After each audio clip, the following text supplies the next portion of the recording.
Hello everyone, स्वागत है आपके अपने YouTube channel mind wave classes में। इस वीडियो में गणित का टेस्ट पेपर सेकंड कवर करेंगे और ये आर्मी के सभी ट्रेड्स के लिए अति महत्वपूर्ण क्वेश्चन इसमें कलेक्ट किए गए हैं।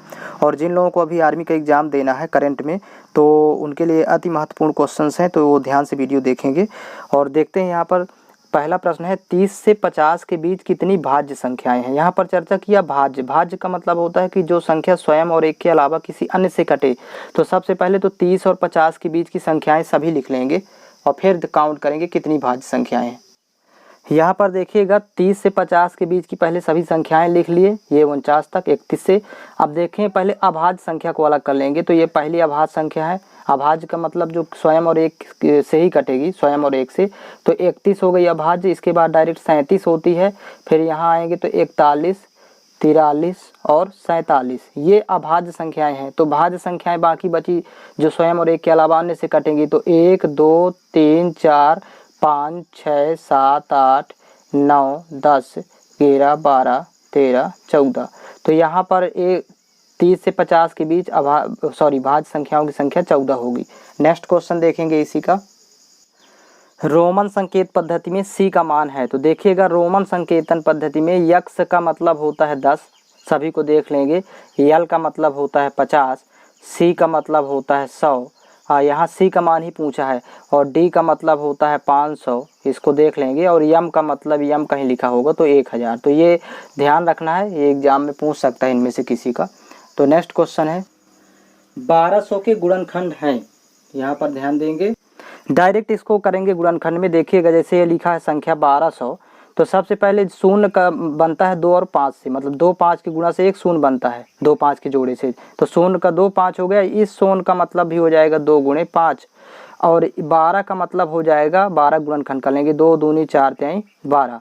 तो इनको जब आपस में लिखेंगे गुणा करके, तो 1200 के गुणनखंड में पहले 2 2 लिख लेंगे, 4 हैं। तो यहाँ पर 2 गुणे 2 गुणे 2 गुणे 2, और फिर इसके बाद 3, और इसके बाद लास्ट में 2 5।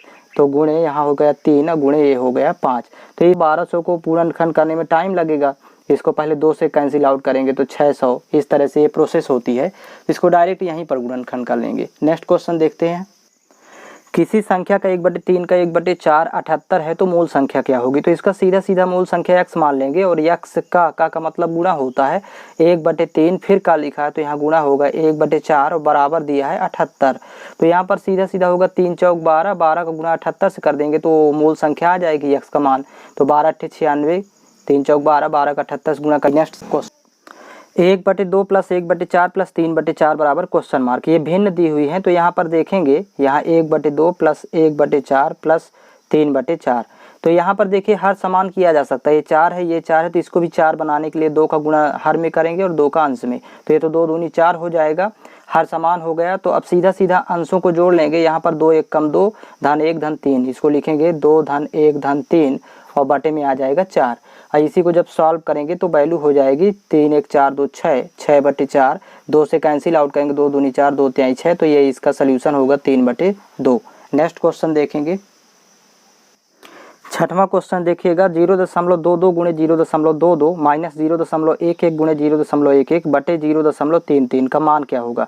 तो यहाँ सर संख्या लगी है, देखिए इसका गुणा करेंगे 2 बार तो स्क्वायर हो जाएगा। तो ए स्क्वायर माइनस बी स्क्वायर बराबर ए प्लस बी, ए माइनस बी। मतलब एक ब्रैकेट में इनको जोड़ के लिखेंगे दोनों को प्लस में, और एक ब्रैकेट में माइनस में लिखेंगे घटा करके।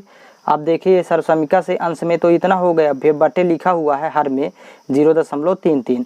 तो देखिएगा यहाँ पर हर में 0.33 इस ब्रैकेट का मान लिखा हुआ है, जोड़ने पर आए गए तो इसलिए ये कैंसिल हो जाएगा अंश और हर से। देखिएगा अब ये जो वैल्यू बची तो घटा देंगे, तो 0.22 में 0.11 माइनस करेंगे तो 0.11 बचेगा। यही इसका सोल्यूशन होगा। 2 में 1 घटाएंगे तो 1 होगा, फिर यहाँ 2 में 1 घटाएंगे तो ये 1 आएगा, 0 में 0 घटाएंगे 0। तो ऐसे सॉल्व करते हैं। नेक्स्ट क्वेश्चन देखेंगे, square root 900 plus square root 0.09 plus square root 0.000009 का मान क्या होगा। तो 900 का वर्गमूल तो 30 होता है। देखिएगा इसको शॉर्टकट सॉल्व करेंगे, प्लस इसका देखिए दशमलव स्थान में 2 अंक है तो वर्गमूल में 1 अंक होगा। तो मतलब 9 का वर्गमूल 3, तो 0 यहाँ 3 आएगा। फिर प्लस यहाँ दशमलव स्थान में 3 3 6 अंक है तो वर्गमूल में 3 अंक होंगे दशमलव स्थान में। तो 0.009 का वर्गमूल लिखेंगे 3, तो ये 3 अंक हो गए। अब इनको जोड़ना है, प्लस करना है। तो देखिएगा यहाँ पर 30 के बाद दशमलव दशमलव लिखा हुआ है, तो दशमलव वाली संख्याएं 3 है, तो ऐसे सॉल्व करते हैं। 1 2 3 दशमलव यहाँ लिख लेंगे एक दूसरे के नीचे, फिर यहाँ दशमलव होगा। ये दशमलव के बाईं ओर और दाईं ओर वाली संख्या लिखेंगे, तो बाईं ओर यहाँ 30 लिखा हुआ है। यहाँ पर देखिए बाईं ओर 0 दाईं ओर 3 है, तो यहाँ बाईं ओर 0 दाईं ओर 3, यहाँ पर बाईं ओर 0 है और दाईं ओर लिखा है 0 0 3। अब इनको आपस में प्लस करेंगे तो यहाँ वैल्यू 3 होगी, ये 0 होगा, यहाँ 3 होगा और ये 0 और 3, तो मतलब 30.303 इसका सोल्यूशन होगा 30.303। ये इस तरह सॉल्व करेंगे। नेक्स्ट क्वेश्चन देखते हैं। क्यूब रूट -2197 गुणे क्यूब रूट -64 का मान क्या होगा। तो देखिए 2197 का घनमूल होता है, क्योंकि यहाँ 3 लिखा है तो घनमूल 13 होता है। यहाँ पर -13 होगा, क्योंकि कभी भी किसी संख्या का ऋणात्मक संख्या का जब घनमूल निकालते तो ऋणात्मक में ही आता है। फिर गुणे यहाँ 64 का घनमूल 4 होगा और वो भी -4 होगा, क्योंकि यहाँ भी ऋणात्मक संख्या है। तो जब आपस में गुणा करेंगे तो 13 चौको 52 प्लस का हो जाएगा। इस तरह सॉल्व करेंगे। इसका नेक्स्ट क्वेश्चन है, निम्नलिखित में छोटी संख्या कौन सी है। तो देखिए यहाँ छोटी करनी बताना है, तो जब भी इस तरह का प्रश्न आए तो सबसे पहले करनी घात समान करना होगा। करनी घात समान करने के लिए यहाँ 2 लिखा है, जब कुछ ना हो तो 2 है, ये 3 है, ये 2 है, ये 3 है, तो लिखेंगे यहाँ पर 2 3 2 3। इनका एलसीएम निकालेंगे तो 6 आएगा, एलसीएम लिखेंगे 6। अब इसकी सभी की करनी घात को 6 बनाना है, तो यहाँ 2 से 6 बनाएंगे। देखिएगा तो 2 से यहाँ 6 बनाएंगे, तो 2 का भाग जब 6 में देंगे तो 3 आएगा, 2 3 6, तो 3 की घात में वही 3 लिख देना है। यहाँ 3 है, यहाँ पर करनी घात 6 बनाएंगे एलसीएम के बराबर। तो देखिए 3 से भाग करेंगे जब 6 में तो 2 आएगा, तो 2 की घात में यहाँ 2 लिखेंगे। फिर देखिए अगला यहाँ 2 है, तो करनी घात इसको 6 बनाएंगे, करनी घात एलसीएम की इक्वल कर रहे हैं, तो 2 3 6 भाग करेंगे इसमें तो 3 आएगा, तो 2 की पावर में 3 लिखेंगे। इसी तरह अगला देखिए यहाँ 3 से इसको 6 बनाना है, तो 3 से भाग भी देंगे 6 में तो 2 बार जाएगा, तो 4 की घात 2। इस तरह इसको अब वैल्यू लिख लेंगे, तो 3 3 का 9 3 27। अंदर वाली संख्या देख लेंगे कितनी आ रही है, 2 दूनी 4, यहाँ 2 का घन 8 और ये 4 का वर्ग 16, 4 चौक 16। अब यहाँ पर देख लेंगे कि सबसे छोटा मान किसका है, क्योंकि करनी घात जब समान होता है तो जो छोटा मान होगा वही संख्या छोटी होगी। तो यहाँ पर 4 आया, मतलब ये 4 आया किसका, सेकंड नंबर का, फर्स्ट सेकंड। तो देखिएगा छोटी संख्या हो जाएगी सबसे इसमें क्यूब रूट 2, ये इसका सोल्यूशन होगा। ऐसे सॉल्व करते हैं। नेक्स्ट क्वेश्चन देखेंगे। 1 square 2 square 3 square 4 square 5 square 6 square तथा 7 स्क्वायर का औसत है। तो यहाँ पर सबसे पहले क्या करेंगे, 1 से लेकर के 7 तक के वर्गों का योग निकाल लेते हैं, क्योंकि औसत निकालने के लिए सबसे पहले दिए गए संख्याओं का योग अब बटे कुल संख्या। तो देखिए योग निकालना है 1 से लेकर के 7 तक के वर्गों का योग। तो यहाँ सूत्र एक होता है n × n + 1 × 2n + 1/6, जहाँ n की वैल्यू लिखना है 7, क्योंकि अंतिम पद देखेंगे जो लास्ट वाला पद है 7, तो यहाँ लिखेंगे 7 गुणे 7 1 जोड़ेंगे तो यहाँ वैल्यू हो जाएगी 8। अब नेक्स्ट यहाँ पर देखें गुणे 7 दूनी 14 1 15, n की वैल्यू 7 रखेंगे, 2 7 14 1 15 बटे हो गया 6। 3 से कैंसिल आउट करेंगे, 3 दूनी 6 3 5 15, 2 से 2 1 कम 2 2 चौको 8, तो यहाँ पर हो जाएगा 5 चौक 20 7 140। तो योग तो आ गया 140। अब हमें निकालना है औसत। तो औसत के लिए इन आंकड़ों का योग, सभी के वर्गों का योग 140 बटे आंकड़ों की संख्या तो 7 ही है टोटल, तो 7 1 कम 7 कैंसिल आउट करेंगे, 7 दूनी 14, तो औसत होगा 20। 1 से 7 तक के वर्गों का औसत 20 होगा। नेक्स्ट क्वेश्चन देखेंगे। 2.4 0.36 7.2 का लघुत्तम तथा महत्तम बताएं। तो सबसे पहले तो देखिएगा दशमलव स्थान में यहाँ देखिए 2 अंक है, तो सब में दशमलव स्थान में 2 अंक बना लेंगे, तो इसको 2.4 1 शून्य लिख लेंगे। और यहाँ पर 0.36 यहाँ तो 2 अंक ऑलरेडी है, और यहाँ पर भी 7.2 1 शून्य लिख लेंगे। तो अब देखिए दशमलव स्थान में 2 2 अंक सब जगह हो गए, तो ये संख्या अब दशमलव जब हटाएंगे तो एलसीएम निकालेंगे। तो देखिएगा एलसीएम में दशमलव हटा देंगे तो यहाँ 240 बनेगा और ये 36 बनेगा, दशमलव हटाने पर ये बनेगी संख्या 720। इनका 240 36 और 720 का एलसीएम निकाल लेंगे यहाँ, और एलसीएम निकाल के फिर 2 अंक के बाद दशमलव लगा देंगे। तो यहाँ पर एलसीएम में सबसे बड़ी संख्या पर फोकस करेंगे और इसके गुणनखंड करना है। तो 72 का पहले गुणनखंड कर लेंगे, तो 2 दूनी 4, यहाँ पर देखिएगा 72 के फैक्टर डायरेक्ट करेंगे, 2 दूनी 4 दूनी 8 3 24 3 72, और ये शून्य का मतलब होता है 2 और 5, तो गुणे 2 गुणे 5, ये तो 720 के गुणनखंड हो गए इस तरह। अब इसमें 36 भी आ जाए, 36 के सभी गुणनखंड तो ऑलरेडी है, 2 दूनी 4 3 12 3 36। अब इसमें 240 भी आ जाए तो देखिए 240 में शून्य का मतलब 2 5 हो गया और 24 बचा, तो 24 के लिए 2 दूनी 4 दूनी 8 3 24, मतलब इसमें सभी के गुणनखंड है। तो ये इसका एलसीएम आएगा 720, 240 36 720 का एलसीएम 720 आएगा। 0.2 स्थान यहाँ पर 1 2 के बाद लगाएंगे, 2 अंकों के बाद, या इसी को लिख सकते हैं 7.2, तो एलसीएम होगा 7.2। आप देखिए एचसीएफ जब निकालना होगा, एचसीएफ इन्हीं का, तो लिखेंगे 240 दशमलव रिमूव करेंगे 36 और 720 का एचसीएफ। तो एचसीएफ में छोटी संख्या के गुणनखंड कर लेंगे, तो 36 का मतलब 2 दूनी 4 3 12 3 36, ये गुणनखंड हो गए। अब 2 को देखेंगे क्या 2 से सब कट रहे हैं, तो 2 से सभी कट रहे हैं, 2 का नियम होता है। फिर 2 दूनी 4 को चेक करेंगे क्योंकि सेम डिजिट है, तो 4 से भी सभी कट जाएंगे। अब इसके बाद डिफरेंट डिजिट आ गया, मतलब दूसरा अंक, तो इसको केवल 3 से देखेंगे पहले। तो 3 का नियम होता है कि अंकों का योग 3 से कट जाए, तो 4 2 6 मतलब 3 से कट जाएगा, 6 3 9 ये भी 3 से कट जाएगा अंकों का योग, यहाँ 7 2 9 3 से कट जाएगा। अब 3 फिर आ गया, तो 3 जब सेम डिजिट आए तो 3 तरह का 9 से चेक करेंगे, यदि अलग डिजिट फंसता तो उससे अकेले चेक करते हैं। तो यहाँ पर देखिए 9 से अब चेक करेंगे, तो 9 के लिए ये नहीं कटेगा क्योंकि 9 का भी रूल होता है कि अंकों का योग 9 से कटे, तो यहाँ तो 4 2 6 हो रहा, तो इसलिए इस 3 को कैंसिल कर देंगे, तो एचसीएफ हो जाएगा 2 दूनी 4 3 12। ये 60 कट एचसीएफ निकालने का तरीका है। अब इसके बाद 2 अंकों के बाद दशमलव लगाएंगे, तो 1 2, तो यहाँ पर दशमलव लगेगा, तो ये इसका एचसीएफ होगा 0.12 और एलसीएम होगा 7.2। नेक्स्ट क्वेश्चन देखेंगे, यदि यम का 20% बराबर यन का 15% हो तो यम अनुपाते यन बताएं। तो देखिएगा यहाँ पर लिख लेंगे का मतलब गुणा होता है, तो यम गुणे, अब 20% है तो प्रतिशत हटेगा तो बटे में 100 आएगा। इसी तरह बराबर यहाँ यन गुणे 15/100।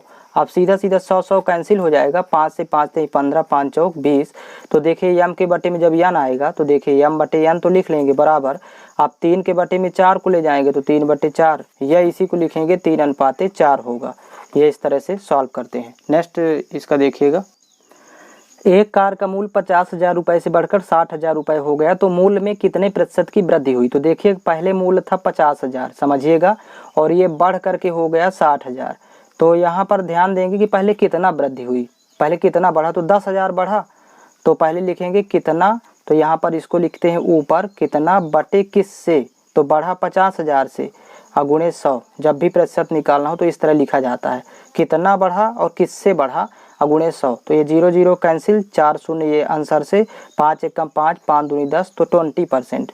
यहाँ पर जो प्रतिशत में वृद्धि होगी वो 20%। इस तरह सॉल्व करेंगे। नेक्स्ट क्वेश्चन है, 15 मजदूर किसी काम को 8 दिन में कर सकते हैं, तो 24 मजदूर उस काम को कितने दिन में करेंगे। तो यहाँ पर देखिएगा 15 मजदूर किसी काम को 8 दिन में कर सकते हैं, तो बराबर 24 मजदूर उस काम को x दिन में करेंगे, ऐसे लिखते हैं। फिर 8 1 कम 8 8 3 24, 3 1 कम 3 3 5 15, तो मतलब वो 5 दिन में करेंगे 24 मजदूर। इस तरह सॉल्व करते हैं। नेक्स्ट क्वेश्चन देखेंगे, ए किसी कार्य का 2/5 भाग 12 दिन में, वह बी उस काम का 3/4 भाग 15 दिन में कर सकते हैं, तो दोनों मिलकर उस काम को कितने दिन में पूरा करेंगे। तो देखिएगा ए किसी काम का 2/5 भाग ये करता है 12 दिन में, तो देखिएगा इसको सॉल्व करेंगे तो 2 1 कम 2 2 6 का 12, ये ऊपर वाली वैल्यू कैंसिल करेंगे, और 5 6 का 30, मतलब वो पूरा काम करेगा 30 दिन में, पूरा काम करने में 30 दिन लगेंगे। यदि 2/5 भाग 12 दिन में तो पूरा काम 30 दिन में। अब बी ध्यान दीजिएगा, बी उस काम का 3/4, तो बी गुणे 3/4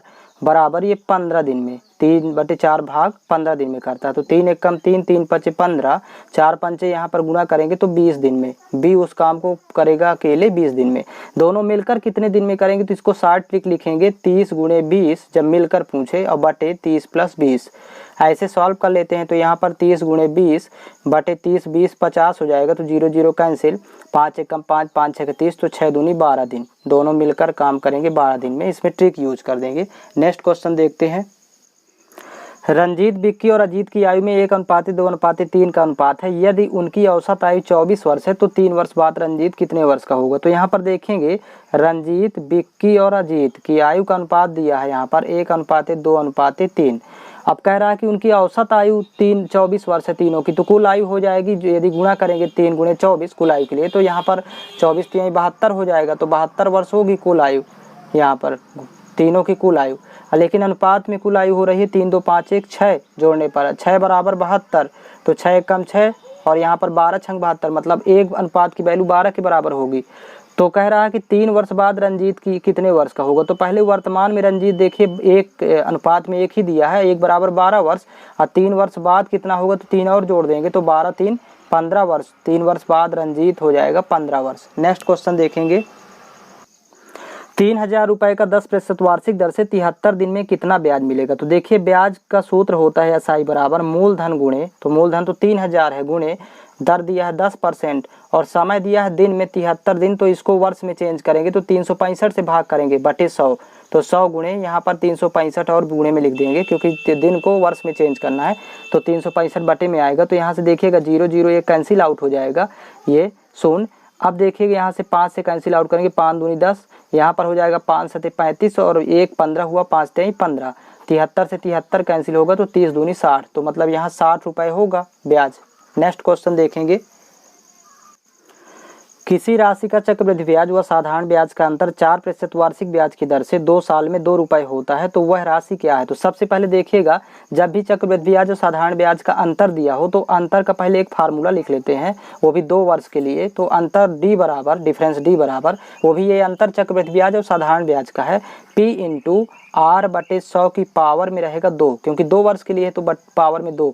अब अंतर दिया है 2 रुपये, तो यहाँ पर लिखेंगे 2 बराबर, मूलधन तो निकालना है, गुणे R की वैल्यू दिया है इसमें रेट 4%, तो 4 बटे 100 पावर में रहेगा 2, क्योंकि 2 वर्ष का है। बस यहाँ से मूलधन निकाल लेंगे तो 2 बराबर देखिएगा P गुणे 4 1 कम 4 कैंसिल आउट करेंगे, 25 चौको 100, तो इसको 2 बार लिखेंगे, 1 बटे 25 गुणे 1 बटे 25, और 25 का वर्ग होता है 625, 625 का 2 से गुणा कर देंगे तो प्रिंसिपल की वैल्यू आ जाएगी 1250, 25 25 हम 625, 625 दूनी 1250, तो 1250 रुपये होगा वह राशि। नेक्स्ट क्वेश्चन देखेंगे, 72 किलोमीटर प्रति घंटा को मीटर प्रति सेकंड में बदलें। तो देखिएगा मीटर प्रति सेकंड में बदलने के लिए 5/18 का गुणा कर देंगे, मतलब छोटे में बदलना है तो ऊपर वाला मान छोटा रखना है, इतना याद रखना है। तो 18 कम 18, 18 चौक 72, मतलब 5 चौक 20, ये मीटर प्रति सेकंड में कन्वर्ट हो गया। नेक्स्ट क्वेश्चन है, 72 किलोमीटर प्रति घंटा की चाल से जा रही 700 मीटर लंबी रेलगाड़ी एक सुरंग को 1 मिनट में पार करती है, सुरंग की लंबाई कितनी होगी। तो ध्यान रखिएगा जब भी कोई रेलगाड़ी किसी सुरंग, प्लेटफॉर्म या पुल को पार करे तो उस टाइम पर दूरी होती है रेलगाड़ी और उस सुरंग या पुल या प्लेटफॉर्म की लंबाई के बराबर। तो रेलगाड़ी की लंबाई तो दिया है 700 मीटर और यहाँ पर सुरंग की लंबाई x मान लेंगे, तो यहाँ पर कुल दूरी हो जाएगी 700 प्लस x, और यहाँ पर फार्मूला लगाएंगे दूरी का ही, दूरी बराबर होता है चाल गुणे समय, ये याद रखिएगा, दूरी का ही फार्मूला लगाएंगे, जो ज्ञात करना होता है उसी का फार्मूला लिखते हैं। तो दूरी बराबर, अब चाल दिया है 72 किलोमीटर प्रति घंटा में, तो इसको भी बदल देंगे मीटर प्रति सेकंड में 5/18 से गुणा करके, और गुणे समय दिया है मिनट में, देखिए 1 मिनट, तो मिनट को बदलना है सेकंड में, तो यहाँ भी 60 का गुणा कर देंगे, 1 मिनट बराबर 60 सेकंड। अब इसको कैंसिल आउट करना है तो 18 कम 18, 18 चौक 72।